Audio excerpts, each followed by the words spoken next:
আজি 2026 চনৰ আজি জানুৱাৰী মাহৰ দ্বিতীয়টো দিন।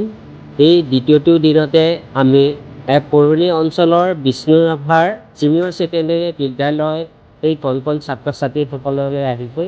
তেখেতসকলক নৱবৰ্ষৰ শুভেচ্ছা দিব আহিছোঁ আৰু লগতে আগন্তুক যি শিল্পী দিৱস আহি আছে, শিল্পী দিৱসটো কিয় আমি শিল্পী দিৱস বুলি মানিব লাগে বা ৰূপকোঁৱৰ জ্যোতিপ্ৰসাদ আগৰৱালাই এই কণ শিশুসকলে তেখেতৰ বিষয়ে কি জানে, আমি তাৰ কিছু কথা তেখেতসকলৰ পৰা ল'বলৈ আহিছোঁ। আৰু আমি এটা কথা আমি দেখুৱাব বিচাৰিছোঁ যে এই নৱপ্ৰজন্মৰ এই কণ শিশুসকলেও ৰূপকোঁৱৰ কোন সেই বিষয়ে কিমানখিনি জানে, আমি অসমবাসীক আমি তাৰে এটা দৃশ্য দেখুৱাব বিচাৰিছোঁ। এতিয়া আমি পোনপ্ৰথমে আমাৰ কণমানি এই তোমাৰ নামটো কি? আকাংক্ষা। উঠি আহা। আমাৰ এই কণমানি আকাংক্ষাই তুমি কি গাবা? পখিলা কবিতাটো। আমাৰ এই কণমানি আকাংক্ষা শৰ্মাই আমাৰ ৰূপকোঁৱৰদেৱৰ এটি গীত গাব। কোৱাচোন।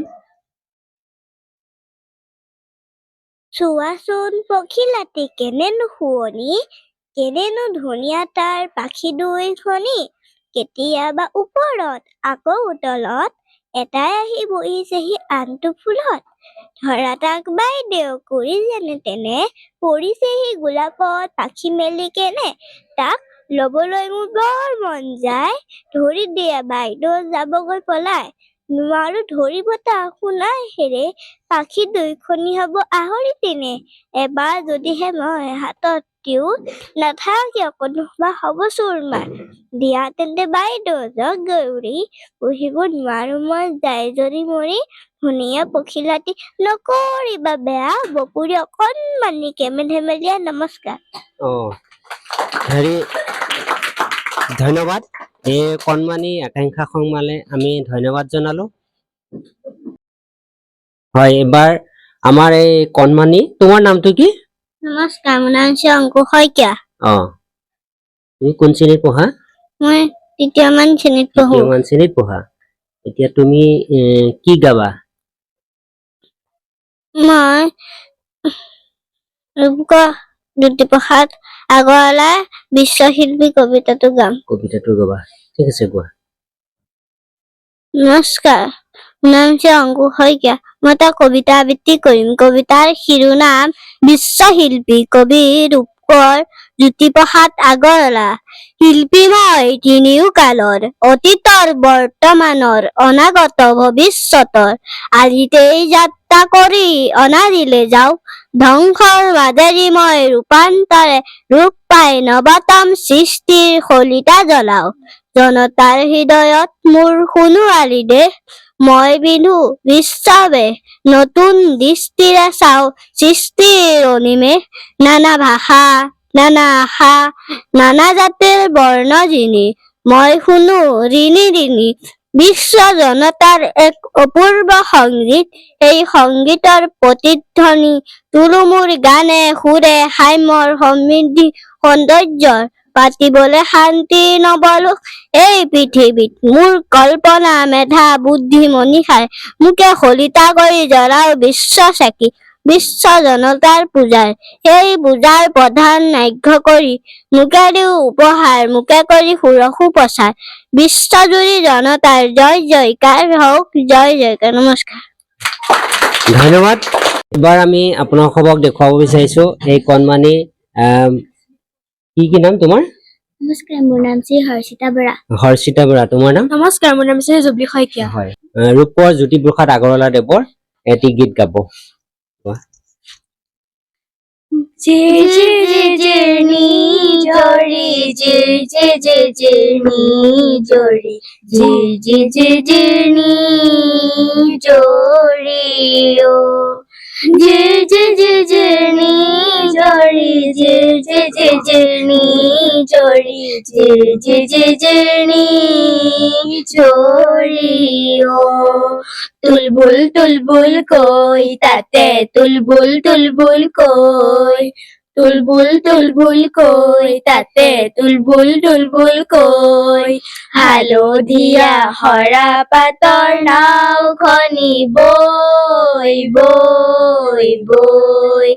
আমাৰ মৰমে ভৰা লৈ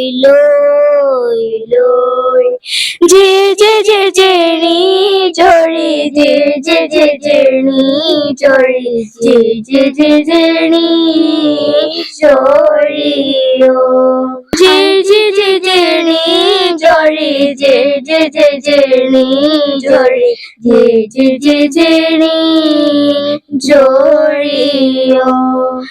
বেজিত বৰা আজি মই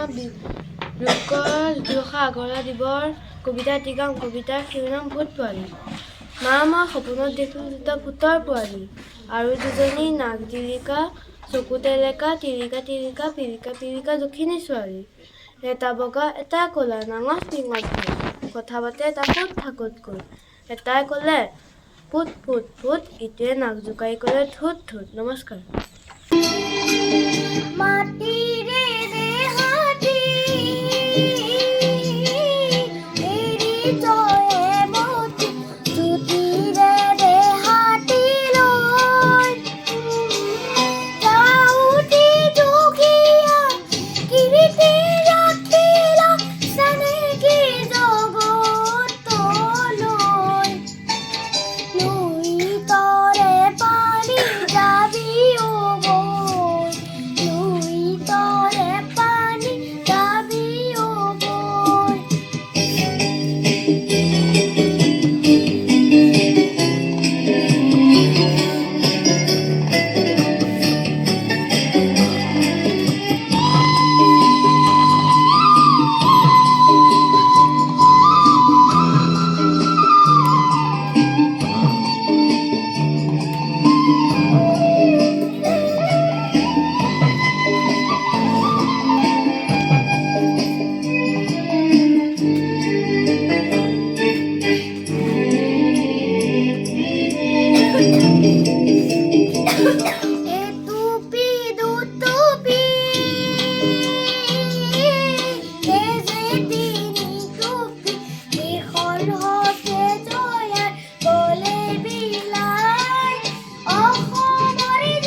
কবিতা আবৃত্তি কৰিম। কবিতাৰ শিৰোনাম সপোনতো সেই একেটা ভূত। কবি কৃষ্ণা বৰা। পৰীক্ষা হলত কলম লৈ বহিলোঁ সিদিনা গপ চৈ মনতে ভাবিলোঁ অংক কৰিম 100ৰ ভিতৰত বৈ ৰাখিম। ছাৰে দিলে প্ৰশ্ন কাকত হস্তে কৰি ল'লোঁ হাতত গোটেইখন এবাৰ লুটিয়াই চালোঁ। চিনাকি অংক এটাও নাপালোঁ। অংকত নিয়ম চব পাহৰিলোঁ। কাটাকুটি কৰি ভাগৰি গ'লোঁ। কাণ মোৰ চব গৰম বহি চহি এৰি আহিলোঁ ওলাই। বাটত কান্দিলোঁ হিয়া ভুকুৱাই। এনেতে বেঠি স্কেলৰ চাত গ'ল তুলি পুনৰ নমস্কাৰ। আজি মই জ্যোতিপ্ৰসাদ আগৰৱালাৰ বিষয়ে দুআষাৰিমান কম। ভুল হ'লে ক্ষমা কৰিব। জ্যোতিপ্ৰসাদ আগৰৱালাদেৱৰ জন্ম হৈছিল 1903 চনৰ 17 জুন তাৰিখে ডিব্ৰুগড়ৰ তামোলবাৰী চাহ বাগিচাত। তেওঁৰ পিতৃৰ নাম আছিল পৰমানন্দ আগৰৱালা আৰু মাতৃৰ নাম প্ৰিয়ানময়ী দেৱী। জ্যোতিপ্ৰসাদ আগৰৱালাই অসম আৰু কলিকতাত স্কুলীয়া শিক্ষা আহৰণ কৰিছিল। তেওঁ অসমৰ প্ৰথম বোলছবি জয়মতী নিৰ্মাণ কৰিছিল। 1951 চনত জ্যোতিপ্ৰসাদ আগৰৱালাদেৱৰ মৃত্যু হয়। তেওঁৰ মৃত্যু দিৱসটো সমগ্ৰ অসমতে শিল্পী দিৱস হিচাপে পালন কৰা হয়। আমাৰ ছাত্ৰ ছাত্ৰীসকলৰ ৰাইজৰ আগত দেখুৱাবলৈ ইমান সুন্দৰকৈ প্ৰচেষ্টা কৰিলে তাৰ বাবে আমাৰ বিদ্যালয়ৰ ফালৰ পৰা কৃতজ্ঞতা জনাইছোঁ।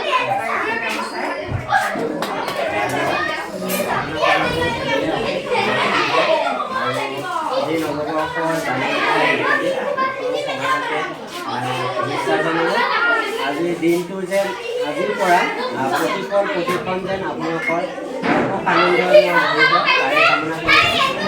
আজি ইংৰাজী নৱবৰ্ষৰ দ্বিতীয়টো দিন কি ক'ব কওকচোন? ইংৰাজী নৱবৰ্ষৰ সকলোকে শুভেচ্ছা জনালোঁ। আগন্ত বছৰটি সকলোৱে ভালে কুশলে যাওক তাৰে কামনা কৰিছোঁ। আপুনি কওকচোন, নৱবৰ্ষৰ কি ভাবি আছে, মনত কি ভাবিছে?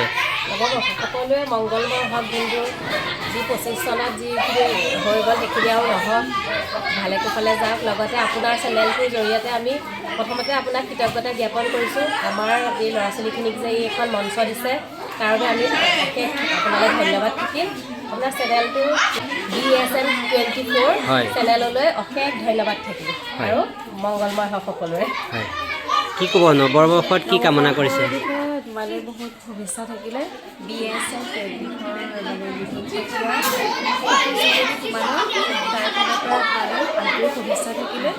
আৰু 2025 চনটো যিধৰণে গ'ল, এতিয়া 2026 চনটো যাতে ভাল হয়, সকলোৰে শুভ হয়, সেইটো তাৰ কাৰণে মই সকলোকে থাকিলে। আপুনি কি ক'ব? 2026 চনটো এই নৱবৰ্ষৰ সকলোলৈকে মই শুভেচ্ছা জ্ঞাপন কৰিছোঁ। আপোনাৰ চেনেলটোৰ জৰিয়তে আমাৰ বিদ্যালয়ৰ ছাত্ৰ ছাত্ৰীসকলৰ প্ৰতিভাখিনি বিকাশ হওক, সকলোৱে জানক তেওঁলোকক, তাৰে কামনা কৰিছোঁ। ছাত্ৰ ছাত্ৰীৰ ভৱিষ্যত সুন্দৰ হওক। আপোনাক বহুত বহুত ধন্যবাদ। হয়, নৱবৰ্ষত কিবা নতুন কামনা কৰিছে নেকি? নতুন সৃষ্টিৰ কাৰণে কিবা ভাবিছে নেকি? 2016 চনত প্ৰতিষ্ঠা হোৱা কৃষ্ণৰাম বৰা জাতীয় বিদ্যালয়খন 2025 বৰ্ষত কৃষ্ণৰাভা ছিনিয়ৰ ছেকেণ্ডেৰী বিদ্যালয়ত অন্তৰ্ভুক্ত হৈ বৰ্তমান আমি স্বীকৃতিপ্ৰাপ্ত হৈছোঁ। আৰম্ভণিৰে পৰা আমাৰ বিদ্যালয়খন ছাত্ৰ ছাত্ৰীসকলক বিদ্যায়তনিক দিশৰ লগতে সাংস্কৃতিক দিশতো আমি আগবঢ়াই নিবলৈ চেষ্টা কৰি আহিছোঁ। বিভিন্ন ধৰণৰ দিৱসসমূহ উদযাপনৰ জৰিয়তে ছাত্ৰ ছাত্ৰীসকলৰ বিকাশ হওক, সকলোৱে অংশগ্ৰহণ কৰি আহিছে সুন্দৰভাৱে। এতিয়া 2026ৰ কাৰণে এডমিশ্যনৰ কিবা ক'ব নেকি? ৰাইজলৈ কিবা আগবঢ়াব নেকি? 2026 চনৰ বৰ্তমান প্ৰপত্ৰসমূহ পূৰণ কৰি থকা হৈছে। নামভৰ্তি চলি আছে, নামভৰ্তিসমূহ হৈ আছে।